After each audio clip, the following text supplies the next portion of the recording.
This is CBC Here and Now. If you enjoyed the warm temperatures on the weekend, there's plenty more where that came from. A massive water main break over the Thanksgiving weekend has caused a lot of disruptions in downtown St. John's. I'm Jeremy Eaton, and I'll have that story coming up here and now. Well, it's all over now, and I'm just grateful, thankful. Grateful and thankful to be acquitted for first-degree murder. Good evening and welcome to Here and Now. I'm Anthony Germain. And I'm Peter Cowan, and that's where we start tonight with a story from the courts. A murder trial over before it started. Daniel Leonard was supposed to face a judge and jury today. Instead, he's no longer facing any charges. Here Now's Malone Mullen has the details from Supreme Court. 4 years after his arrest, Daniel Leonard walked away from Supreme Court this morning a free man. My client is feeling ecstatic, to use an old 17th century statement, like cock of the hoop, you know, and so am I. You know, this is a relief. You can't imagine the stress and pressure on someone, you know, over 4 years. Leonard was arrested in connection with the 2014 slaying of Dale Porter, a 39-year-old trucker and father of two. According to witnesses in a previous trial, Porter was arguing with members of the Vikings Motorcycle Club in a pub the night he died. Porter was stabbed again and again and found in his driveway bleeding. He later died in hospital. Police arrested Al Potter at the time. He was convicted last year, now serving life in prison. They arrested Leonard, another person connected to the Vikings, 2 years after the stabbing, charging him with first-degree murder and being an accessory. In a surprise move, the judge acquitted him today on both counts, after the Crown prosecutor said he had no reasonable prospect of conviction and declined to submit any evidence. They got fixated on a prosecution, weren't able to provide decent analysis amongst each other. They all fed off each other, pursued a theory that had no basis in reality, but as much as we spoke to them, they continued to grasp at straws throughout this in the hopes that they get a conviction. The Crown would not elaborate on why they gave up the case and would only point to a judge's decision last month to bar specific evidence from the trial. Leonard's acquittal sent prospective jurors home early on Tuesday and left Leonard, flanked by friends and family, relieved. I'd just like to say thank you to Bob and his law firm and my family and that for being sticking by me. I'd just like to say thank you. What are you going to do now? Just start my life. How did you find the last 4 years? Very hard, stressful. What did you do during that time? Not a whole lot.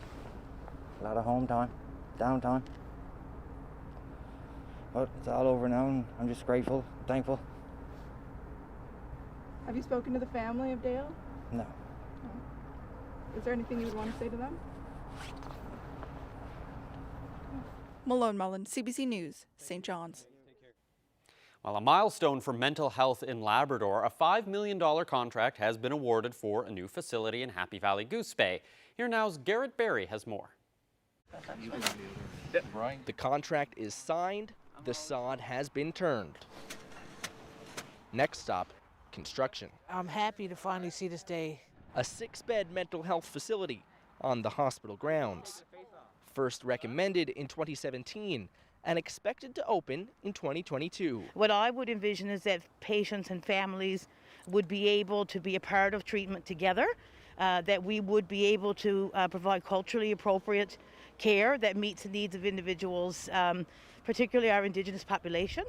The design includes a lounge space, dining space, and officials are considering opening it up to outside groups. This is a significant development. One of the pieces of the design actually has a round room, and that's indicative of what we were hearing certainly from our Indigenous partners and representative of some cultural elements. It'll be here in Happy Valley Goose Bay and open to all of Labrador, meaning less travel for patients and families. You know, we don't have to look very far to see the addictions issues in our community right now, so I think it's going to be a well-used service. It's not just for Happy Valley Goose Bay, it's for all the people of Labrador. It's for those in need right across this wonderful land that we call home. Construction won't start until next year, but an advocate says now is the time to get ready.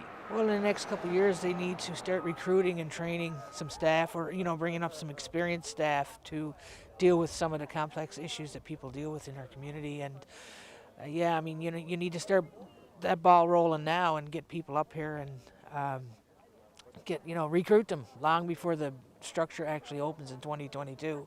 Heather Brown, the CEO of Labrador Grenfell Health, says the health authority has just recruited its second psychiatrist for the region. They will be working here on site in Happy Valley Goose Bay, and that will be one big part of the new facility. But Brown says there's also going to be nursing and social work and recreation services on site when it opens in 2022. Garrett Berry, CBC News, Happy Valley Goose Bay.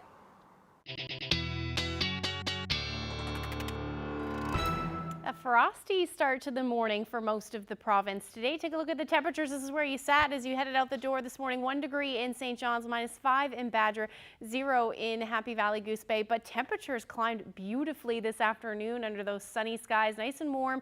11 degrees in St. John's, and then we've got similar temperatures pretty much across the board.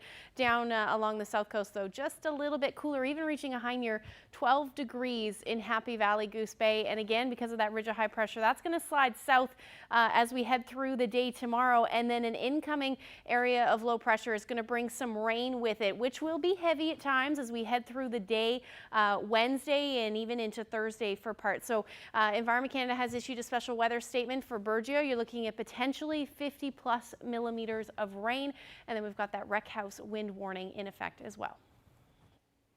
Thank you very much, Ashley. Well, the company hired to pave 80 kilometers of the Trans-Labrador Highway this season isn't going to finish on time. Johnson's Construction was hired to do part of the stretch between Happy Valley Goose Bay and Cartwright Junction, but earlier this year the company packed up its equipment to do work in Corner Brook. Well, that work took longer than expected, and the company was late starting in on the Labrador Highway. They finished about 55 of the 80 kilometers. It's unclear if there will be any penalties. Well, over the Thanksgiving Day weekend, a giant sinkhole ripped through a downtown St. John's street. A water main break on Kings Road shut down neighboring streets and had residents looking for higher ground. But amongst all of the chaos, a bright spot. Here now's Jeremy Eaton explains. Gushing water awaited some downtown residents this holiday Monday. A broken water main flooded Kings Road, poured down Bond, and then on to Colonial Street. As the sun continued to rise yesterday, so too did water levels, literally tearing away what lies beneath the pavement, leaving a sinkhole in the middle of the road, and nearby residents to spend most of the holiday without water. City staff say the water line here was 100 years old. But on a street filled with the cheerfully colored houses, it didn't take long for people to find a bright spot in the dampness. Something to give thanks for, and his name is Carl. Richie Perez captured photos of the carefree kitty clearing the small wave of water gushing down Kings Road. And then at the corner of my eye, I saw this gray cat that was there that jumped over. I was like, oh my God, what's going on here? While workers labored away in a sea of sinking pavement and destroyed asphalt, Perez kept his focus on Carl. It was a moment to capture, so I just started taking pictures, snapping away with this cute cat here that kind of stole the show from this destruction. These photos were widely shared on social media, leaping Carl into feline fame, and almost onto the ballot for St. John's City Council. I love those situations when that happened and you just start snapping away, and I think Carl has started running for Ward 2 now. The sinkhole, well, it didn't disrupt classes at Bishop Field, but pushed the school buses back a street. Now, as you can see behind me, the sinkhole has been filled in. A spokesperson for the city says the plan is to have it paved and ready to go for traffic by tomorrow. Jeremy Eaton, CBC News, St. John's. Newfoundlanders and Labradorians are some of the heaviest drinkers in the country. Well, now new manufacturing equipment at the NLC headquarters is hoping to cash in on changes in alcohol consumption. As Cease Hare reports, the NLC has teamed up to announce a new partnership with a product known for its legendary status in this province's pubs.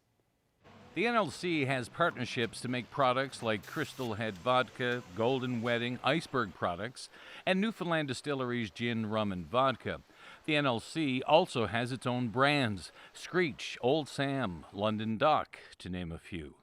But there's a new kid on the block inside the plant, a canning production line to make RTDs, ready-to-drink products. These cocktails are normally carbonated. NLC enters the ready-to-drink business with an agreement to make Lamb Sociable for Corby. Corby is the maker of Lambs, the most popular rum in this province for decades. Launched over 30 years ago, it still holds 50% of all rum sales by NLC. A tasty drink of Lambs will hit the spot just right. It even has its own anthem, penned by the traditional folk band Rum Ragged. In the case of the immediate product, that's product that up until this month was being produced in Ontario. So that's product now we're moving down here and producing here. But also Corby has a large portfolio of products and things like that. So again, there's opportunities to have discussions about other products that might make sense for them and for NLC as well. The RTD category is really the growth driver of all liquor boards today. It's showing, I think, 32% growth here with no slowdown in sight. So this is an emerging market that's becoming a very big piece of the revenue of this liquor board. The canning machinery can easily handle current orders, but the NLC is hoping to grow this side of its production capacity. On the bottling and blending side, we do a lot of work with Newfoundland Distilleries and their products.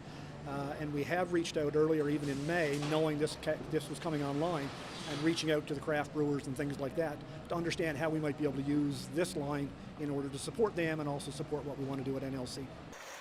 The NLC is the only liquor board in Canada that has a canning production line. The first batch of Made Right Here Lamb Sociable will be on the shelves in about a week, and the NLC's own RTD, Screech Punch, is ready as well.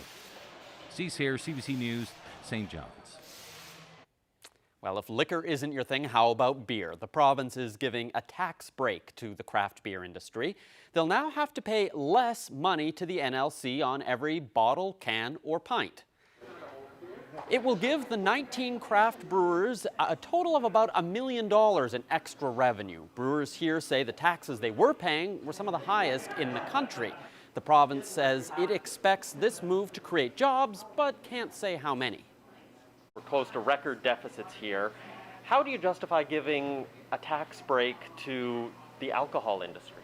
Well, just remember now the craft brewing industry, this is a discount, not a specific tax break. But remember, they contribute greatly to our communities. There's over, they're spread out all across Newfoundland and Labrador. They're tourism generators, they're community generators. There's a lot of activity around them, and they certainly have revitalized some. For example, in the building that we're in, it certainly revitalized this piece of infrastructure. So it has a contribution back to our communities as well. So we'd like to see the craft brewing industry in the province grow because it contributes good paying and well-paying jobs to the community. Well, so how does this affect those breweries and, probably more importantly, the price that you pay for beer? Well, I chatted with some of the folks who brew the beer, and we'll hear more from them coming up on Here and Now. To other news now, Secor has landed a $350,000 contract with the Canadian Space Agency to replace 3 observation satellites. The St. John's-based research and development company usually does ocean-based engineering for oil companies, but with the downturn in oil, Secor is diversifying into space work.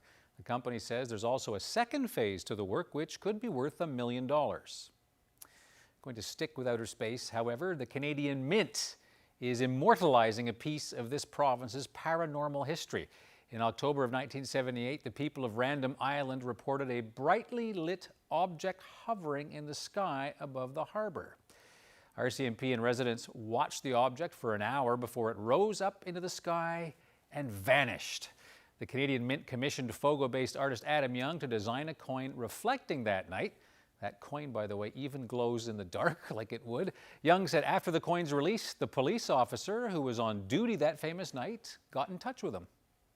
He wrote me a nice little email and said it brought him right back to that moment. So I was happy to hear that because I was a bit nervous as to if I got it right, if I got the scene right. But he said it really did bring him back. So that was a pretty big compliment. After a gorgeous day, it's turning into a beautiful evening as well. It is going to get a little rainy though, and the winds are going to pick up as we head through the week. I will have all the details coming up.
This weather forecast is brought to you by Newfoundland and Labrador Tourism. Take the time to explore this fall. Learn more at stayhomeyear.ca.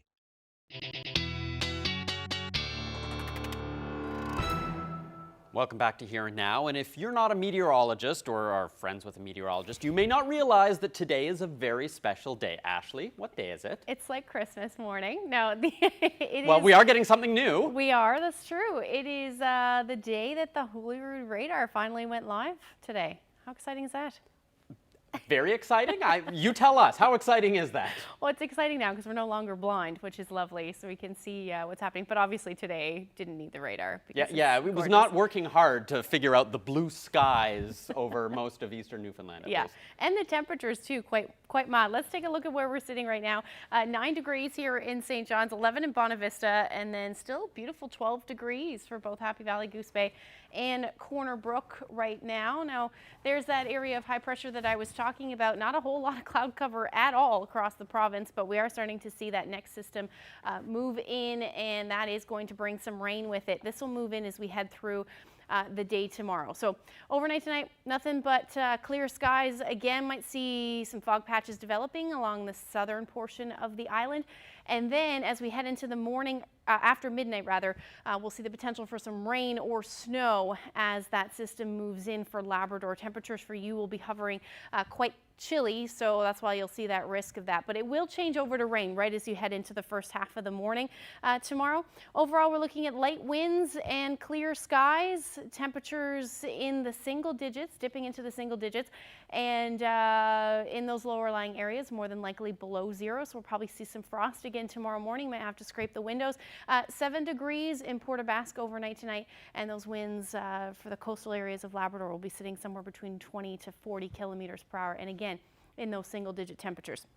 That ridge of high pressure is going to slide a little bit further south as we head into tomorrow afternoon. However, it is going to be a beautiful afternoon, certainly in the east, and then we will see some increasing cloud as we head through the day, mainly for the southwest. As you see, those showers will move through Labrador as well, which will be heavy at times, and those winds are going to pick up. So Wreck House area tomorrow afternoon, going to likely see gusts upwards of about 120 kilometers per hour, and then periods of rain will continue to move further north and south as we head into the evening hours and into the overnight as we get into more central areas and eastern areas as well. So as far as rainfall totals go right now, it's looking like we could see in excess of 50 millimeters, certainly along the southern portions of the island. Otherwise, 10 to 20 millimeters possible. And then as you head towards central, significantly less, trace to maybe 10 millimeters of rain possible through the day. So here is your temperatures. It will be a beautiful afternoon again, 13 degrees in St. John's. However, it will be a little bit more breezy than it was today. Those southeasterlies will pick up somewhere between 20 to 40 kilometers per hour. Similar temperatures pretty much across the board, but again, that rain will move in into the afternoon for you in the west. Up through Labrador, you're looking at rain or snow in the morning in the west and then changing over to rain. And eventually those showers will move in for central and then coastal areas as you head into the evening. So you'll see the sunshine for at least the first part of the day in Cartwright, sitting around 10 degrees, and then those winds again will pick up a little bit, 20 to 40 kilometers per hour. So there's that low. It's going to stick around for a little bit, but then as we head into Thursday, things should clear out behind. However, the showers will stick around in the east, and these windy conditions will finally ease again. So we're looking at another ridge of high pressure moving in on Thursday into Friday, and that's going to make things pretty nice. Just the chance of a few showers up through Labrador. So not a whole lot of weather happening really after that. We're looking at temperatures in the 15 to 17 degree range on Thursday. And take a look at what happens as we head into Friday. Temperatures jumping back up again. We're going to see some humidity move right back in again as well. 19 degrees for Corner Brook, 17 in Gander, and about 16 degrees in St. John's, again with that potential for some showers. But then it should clear out. So what's going to happen? We're going to see that jet stream that we saw this in September as well, where with this big trough that sets up over the central portions of Canada, we get that big dip in the jet stream and then allowing all of that warm air to move back up again. So this is taking us through Friday, even into next week. We might see a little bit of a cool down for Labrador as we head through the beginning of the week, and then we're right back into that warm air. So it will be nice over the next couple of days. Take a look at the temperatures, 15, 16, 18 degrees. However, it will be a little bit unsettled as we head into the weekend. Overnight lows again. This is where we should be sitting, even less or more than where we should be sitting at this time of year, and then back down to the single digits as we head into Sunday. But again, it is looking like we're going to see these warm temperatures for at least the next week, and maybe even in excess of that as well. Hitting that 20 degree range, certainly, potentially, I should say, for both Saturday for central and western Newfoundland. And again, you will notice that the humidity will return a little bit. And then up through Labrador, we're looking at eastern areas into the teens. However, it is going to stay a little bit cool for the west. You're looking at temperatures in the single digits. It will be rainy at this point. We could see some snow move in again on Sunday, and your overnight lows will be sitting in the single digits. So beautiful as far as I'm concerned. And this is what it looked like in Trinity flat calm there. Allison captured this lovely shot. Thank you so much for sharing that photo with us. And if you have any weather photos to share with us, send them to nlphotos@cbc.ca.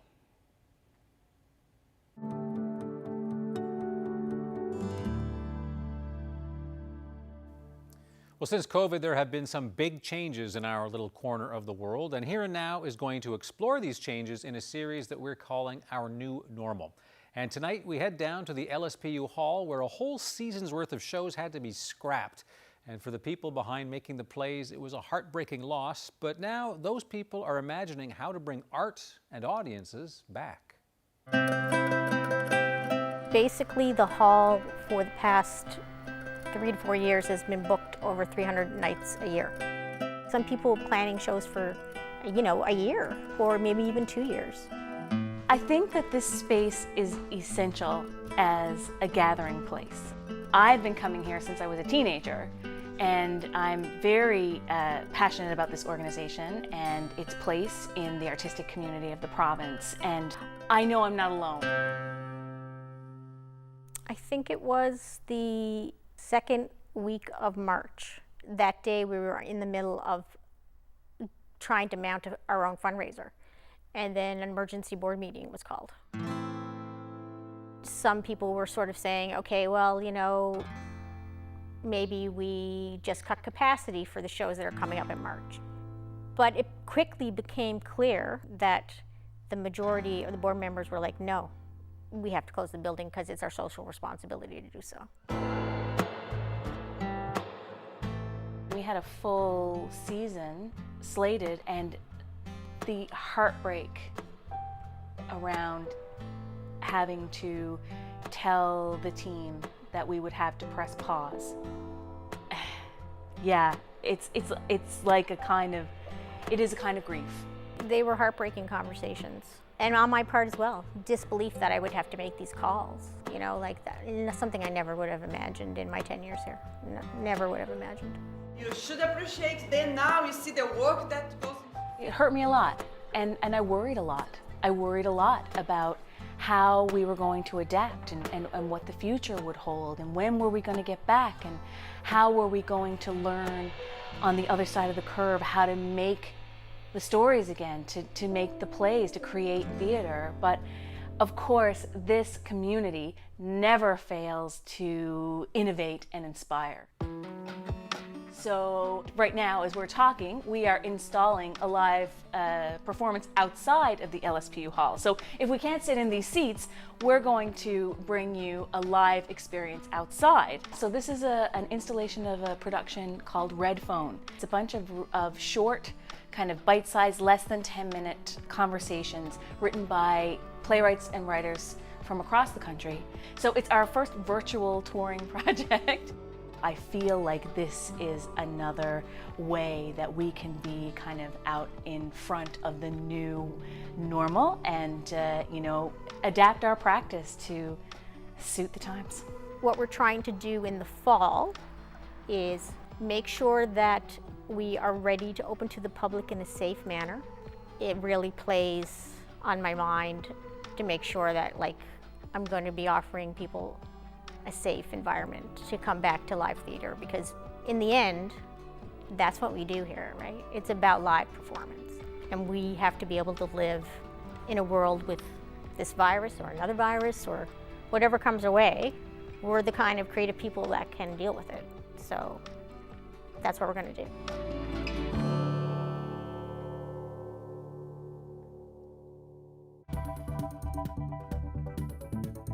The province is giving $1 million tax break to the local beer industry. If you're a brand new brewery, this could be a canning line or a delivery truck. If you're someone like Kitty Bitty who's been around for longer, it could be new fermenters and new jobs. Find out the impact on breweries like this one, coming up.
Welcome back to Here and Now. Breweries in this province are getting a break. The Liquor Corporation is taking less on each beer sold from small local brewers. Well, how's that going to work? Well, if you were buying a $4 can of local beer, right now the brewery only gets $2.70 of that. The rest is given to the store, you bought it from the NLC, and of course, taxes. Under the new plan, the brewery gets to keep an extra 45 cents because it's paying the NLC less. That's money the Liquor Corp isn't handing over to the province. But what does this mean for the individual breweries who will get to keep more money from every beer they sell? Well, Phil Maloney owns Bannerman Brewing in St. John's. Cheers, congratulations on your success. Cheers. So give me an idea, for your brewery here, what sort of difference does today's announcement make? Peter, these changes are certainly massive for us, being a small, new brewery. We're just over a year old. We were stricken with Snowmageddon in January, and then a global pandemic, which we're still in the middle of. So for our first year of business, it was extremely challenging. There was very few people doing a lot of work during that lockdown. It was very taxing on us. And every month when it was time to remit taxation, even in those kind of dire times, the bills, like the checks that I had to write every time, it kind of made me sick to my stomach because I was like, this is incredible. So after learning that we were 6 to 8 times higher than the rest of Canada, it made it pretty clear that something needs to be done. I'm so thrilled that we were taken seriously and heard. What this means for us is, again, being only a year old, we've got multiple loans to service, a lot of equipment to pay back, a pretty big space, all that stuff. So it means a little bit of, we'll be able to sleep a little bit better at night, be able to hire more people, purchase more equipment, and kind of keep up with the rest of the country. Right now, this province is in a pretty tough financial situation. What do you say to people who might think, why are we giving $1 million to the beer industry? Yeah, fair. I know some people might have an issue with kind of investing in the beer industry at this kind of critical time that the province is facing, but we are a driving force. As small as we are, there's more jobs being created. As Justin said, there's about 300 jobs spread out now, and that could double very quickly with this extra money that's in the bank. I think especially for any brewery that's out off the Avalon, it's just massive for them.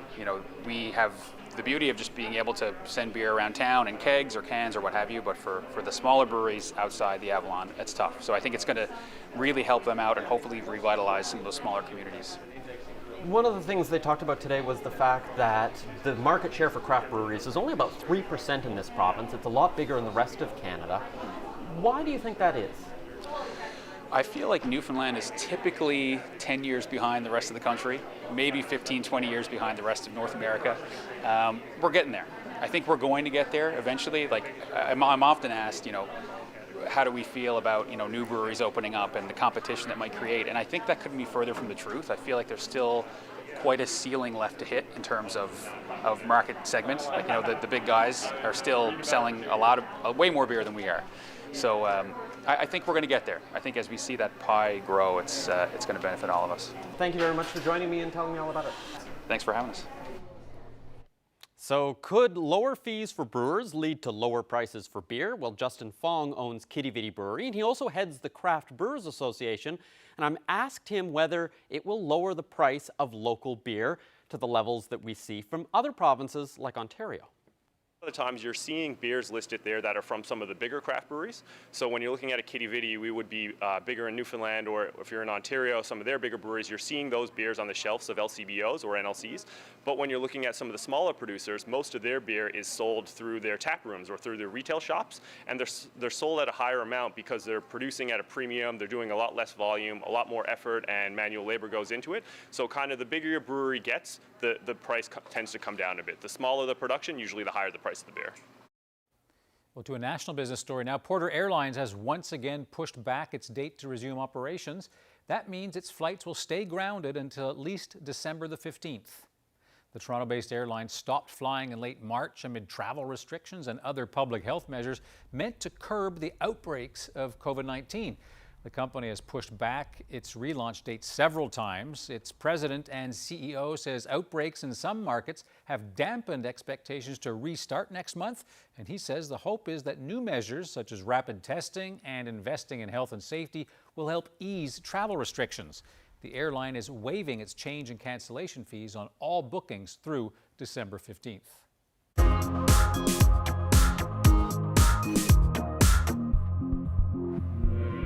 Millions of Canadian children rely on breakfast and lunch services at school. The pandemic, however, has made delivering those nutritious meals more difficult than ever.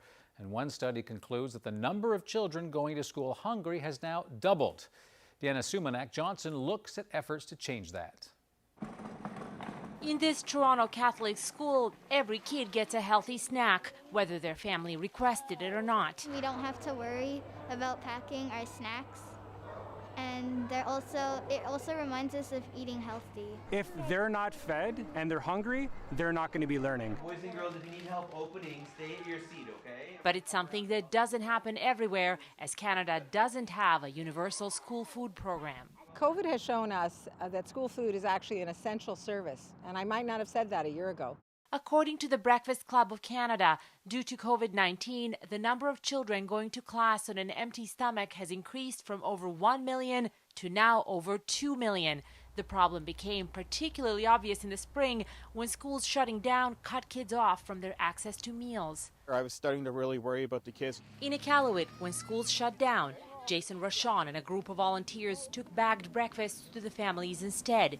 We used the warehouse, but we would go into different parking lots in town and we would hand out breakfast. That's one way of pandemic-proofing meals if schools have to shut down again, but there are others. Some jurisdictions jump to the conclusion that serving meals in schools is no longer safe, says this researcher. We can use all that we know about COVID-compliant restaurant guidelines to ensure that every meal served in a school is safe. Safe handling, washing hands, wearing masks. And that's what Letitia Jolampong is doing in this school. Sure, some things have changed. Before, we cut those fruits and vegetables, and now we just do the individual wrap and you put in the bag. But some stay the same. I feel very happy because they're enjoying the food. Fighting hard against yet another inequality the pandemic has brought to the surface. There you go, what do you say? Say thank you. Deanna Sumanak-Johnson, CBC News, Toronto. The sign should be changed to come by invitation only. It was the province's biggest party to date for 4,000 people. A look back to better times in Come By Chance.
Welcome back. Laid-off workers at Come By Chance should get more insight into their uncertain future.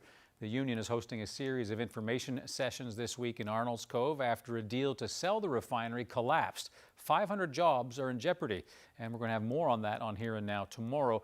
But for now, a reminder of a much more prosperous time. Back in 1973, the outlook was so good, the newly built refinery threw a lavish party to celebrate. The sign reads, "Come by chance," a short commentary on how the original settlers arrived in this part of Placentia Bay a few centuries ago. But Wednesday, the sign should be changed to "Come by invitation only," as the province goes through its biggest private bash ever. Preparations at the refinery site have been going on for more than a week. While workmen transform part of the grounds into a tent village, a staff of more than 50 have been putting together a feast for an estimated 4,000 people. The party, including the hiring of the canard liner Queen Elizabeth II for a week, may run to the better part of $1 million. Obviously, there's been no cutting corners on the menu. Lobster and caviar will share a place alongside Newfoundland salmon and cod tongues. Winston Churchill, grandson of the wartime British Prime Minister, will celebrate a birthday here while officiating at the opening. For him, a 4-foot-high cake is still in the construction stages. But while oil sheiks from the Middle East and buyers from the West take a look at Canada's newest and most modern refinery, the fishermen of the coves of Placentia Bay ponder a future living next door to a potential disaster. These ocean-going tugs will probably ensure the safe arrival of the 62,000-ton liner on Wednesday, and this Ministry of Transport vessel doing depth soundings in the harbor will obviously help. But the supertankers that will dock here soon can be 5 times bigger than the QE2. And the thought of a tanker several football fields long suddenly appearing out of the fog is more than most inshore fishermen care to think about. Bill Mitchell, CBC News, Come By Chance, Newfoundland.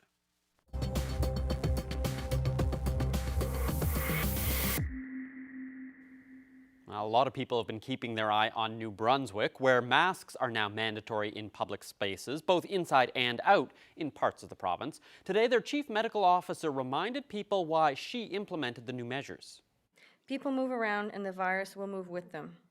Today, families have returned from Thanksgiving weekend celebrations from every corner of the province, and it is certainly possible that a colleague or close friend unknowingly has brought the COVID-19 virus with them. This can happen, so why take a chance? We really need everyone to wear your mask in every location where you may interact with people.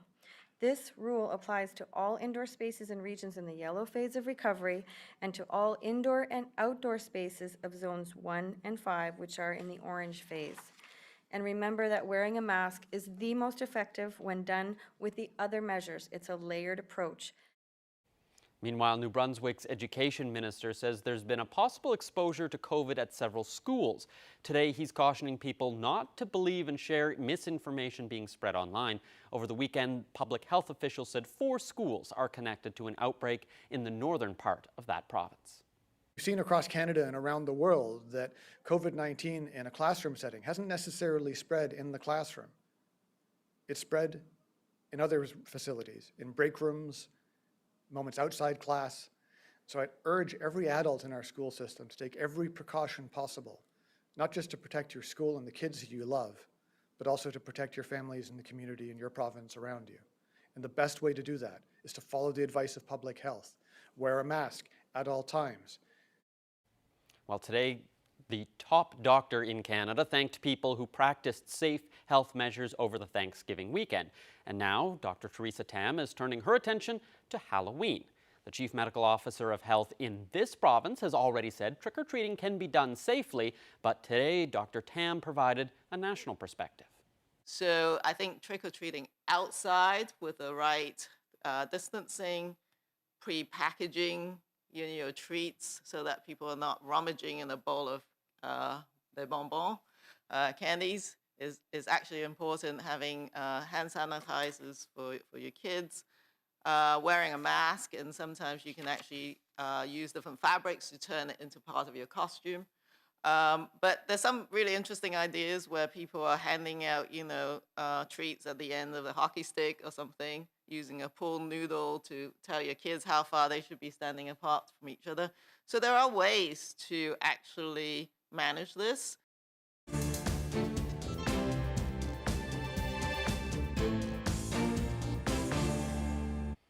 Well, staying with COVID-19, Johnson & Johnson has suspended its trial of a possible vaccine. The American company says one participant has fallen sick with a, quote, unexplained illness. It's launched an investigation. Johnson & Johnson had been planning to enroll 60,000 volunteers to provide its single-dose vaccine is effective. Other vaccine candidates in the U.S. require 2 shots. At least one other coronavirus study has been put on hold during the final stages of testing in the United States. That one is being conducted by AstraZeneca and Oxford University.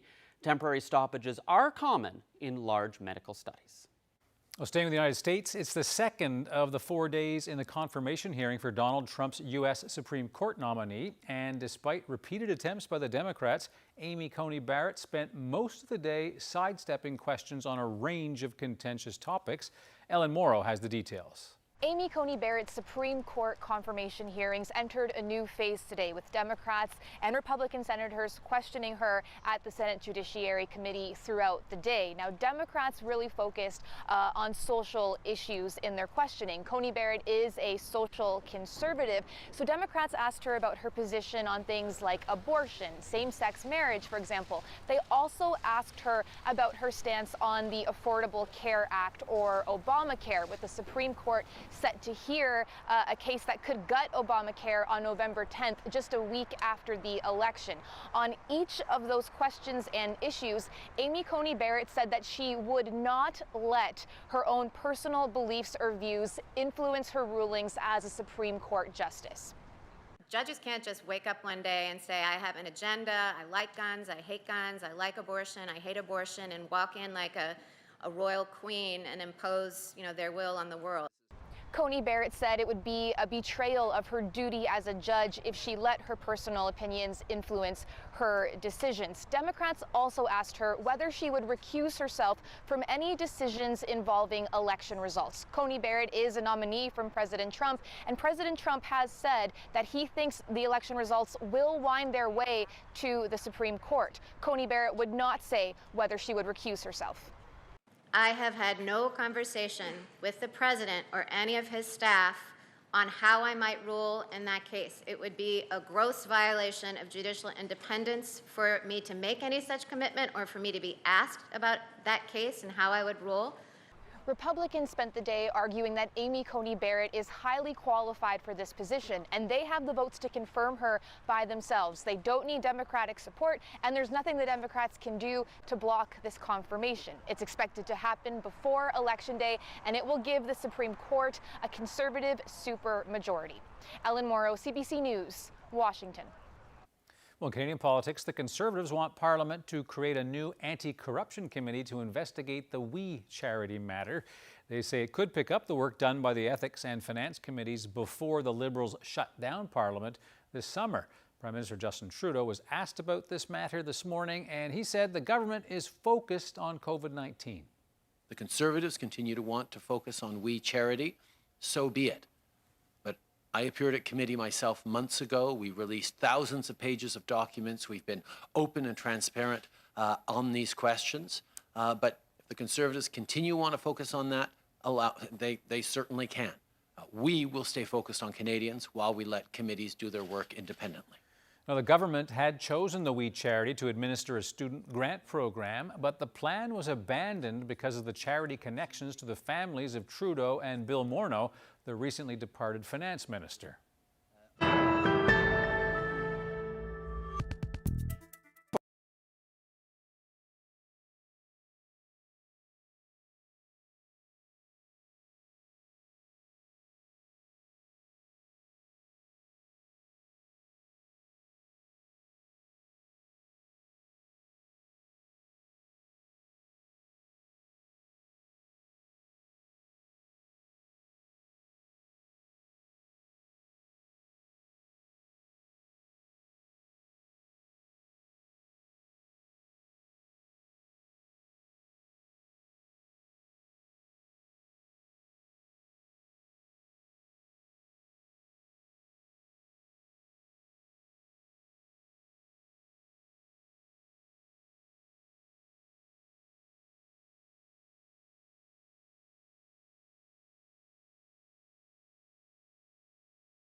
We'll wind things down now. If you've got a lucky number and you want to travel inside the Atlantic bubble, perhaps this is the chance to put it to a test.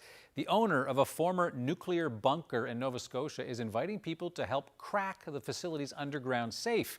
And while they don't know exactly what is inside it, there is a reward for the winning combination. CBC's Brett Ruskin went to DeBert, Nova Scotia for more on this mystery. How valuable is the combination to a safe? Depends what's inside. I'm hoping it's a bar of gold or something. Jonathan Bahai is the current owner of the DeBert Diefenbunker. It's a former Cold War shelter about 100 kilometers north of Halifax. Where people could come and be able to experience history, but be able to have a really good time and have fun. The space came with keys for every door, but no combination for this small safe. A previous owner had said the safe may have been opened in the late 1990s, but it's locked now. And so throughout the years, I had a few people suggest that they'd be able to open it, but nobody's been able to. With the pandemic shutting down their operations, Bahai's team started doing live streams, trying different combinations. If you can give us the combination that's going to allow us to be able to open the safe, I'll give you $1,000. Thousands of viewers now log on to submit their guesses. Austin Winter says 158266. No, sorry.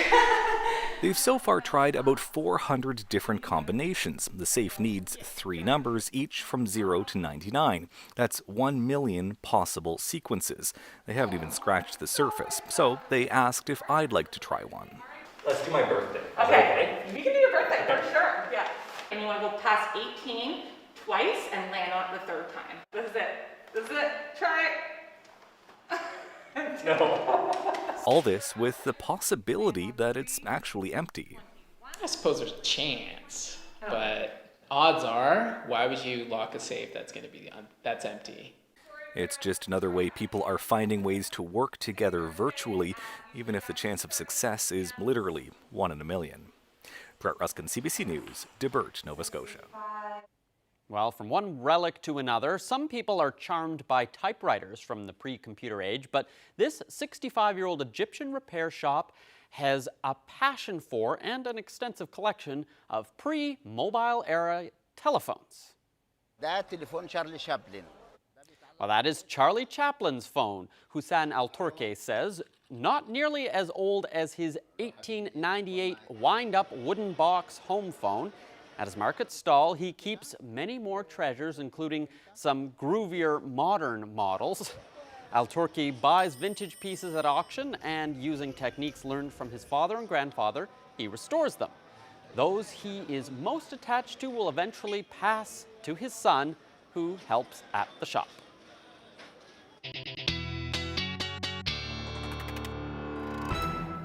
Let's bring Ashley back in. To be honest, a lot of young people these days aren't even sure what to do with the dial on a phone, let alone there's no buttons. You have to pick it up. You don't hit send. Nope, you don't do that anymore. I wanted to tell you one more thing before I go tonight. Take a look at the eastern sky tonight. Look up, because it is going to be a beautiful evening. And Mars will be brighter and more red than normal. And that's again because it's closer than it has been and will be for the next 15 years. So, we got some pretty nice pictures last time, and we'll probably get some beautiful pictures tonight too. Take advantage of the nice clear skies. Thanks, Ashley. Of course. And thank you for watching. We'll see you tomorrow. Good night.